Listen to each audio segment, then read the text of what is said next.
প্রবাসী ভাইদের সতর্কতা এবং সাবধান থাকুন। বর্তমানে আমরা ফ্রি জিনিসটা গ্রহণ করি খুব তাড়াতাড়ি। ফ্রি জিনিস যে আমাদের ভবিষ্যৎ অন্ধকার করে দেয় আমরা হতে জানি না। এই যে দেখতে পাচ্ছেন একটি ফিল্টার, এটা ভাই একদম ফ্রিতে পানি পাওয়া যাচ্ছে।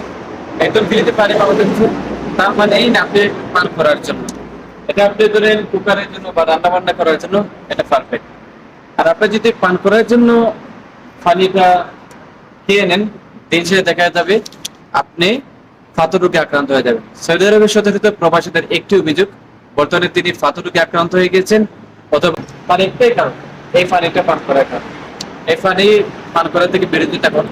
যদিও 2 টাকা লস হয়ে যায়, তবে এটা কিনে খাওয়ার চেষ্টা করুন। বোতলের ভিতরে যে পানিটা থাকে একদম ফ্রেশ।